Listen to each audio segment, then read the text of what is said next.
প্রকাশ করেছে। আজকে আমাদের 6 মাস পরেও আমাদের এই জুলাই বিপ্লবের সৈনিককে আমাদের আওয়ামী লীগের দূষকদের হাতে আমাদের নিহত হতে হয়, সেটি হচ্ছে আমাদের গণতন্ত্রকামী এবং ফেসিবাদ বিরোধী রাজনৈতিক দলের এটি হচ্ছে আমাদের কালেকটিভ ফেইলিয়র। আমাদের ফেসিবাদ বিরোধী যে রাজনৈতিক দলগুলো রয়েছে এটি আমাদের কালেকটিভ ফেইলিয়র হিসাবে আমাদের বিবেচিত হবে। আমরা এতদিন পর্যন্ত আমরা সুবিচার নিশ্চিত করতে পারি নাই।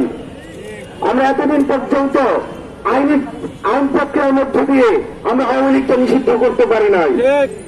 প্রিয় সহযোদ্ধা, আমরা দেখছি ইতিমধ্যে আমাদের চারিদিকে আওয়ামী অপরাধের যে বৈধতা উৎপাদনের যে ইনস্ট্রুমেন্ট গুলো রয়েছে সেগুলো আবার অ্যাক্টিভেট হয়েছে। সেগুলোতে আমরা দেখছি যে কালচারাল যে অ্যাক্টিভিজম, যে সব অ্যাক্টিভিজমের মধ্য দিয়ে এই আওয়ামী দীর্ঘ 1.5 দশকের বেশি সময় ধরে যে সব অপরাধ হয়েছে সেই অপরাধের বৈধতা উৎপাদন করছে। আমরা স্পষ্ট করতে চাই, এই 5ই আগস্ট পরবর্তী সময়ে এই বাংলাদেশে আমরা এই ভূখণ্ডের আমরা দেখেছি আমাদের সার্বভৌমত্ব এবং স্বাধীনতা টিকিয়ে দিয়ে আওয়ামী লীগ তার ক্ষমতা টিকিয়ে রেখেছে। আমরা 5ই আগস্ট পরবর্তী সময়ে আমরা এই ভূখণ্ডের দখল আমরা বাংলাদেশিদের কাছে আমরা তুলে দিতে পেরেছি।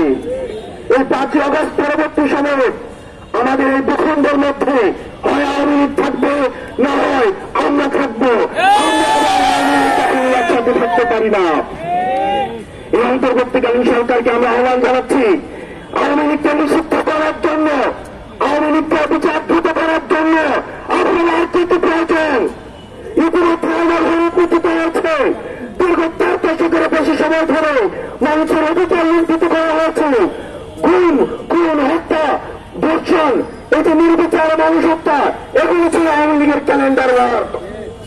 আমরা স্পষ্ট করতে চাই এই অন্তর্বর্তীকালীন সরকারের কাছে আপনারা দ্রুততম সময়ের মধ্যে আপনার আইনগত প্রক্রিয়ায় আওয়ামী লীগকে নিষিদ্ধ করুন, যাতে করে যারা আর কখনোই ফেসিবাদ হয়ে উঠবে, যারা গণতান্ত্রিক আমি তারা যদি ফেসিবাদী হতে চায়, যারা মুসলিম তারা যদি শহীদ হতে চায়, তাহলে যেন আওয়ামী লীগের ছবিটি তাদের সামনে ভেসে ওঠে।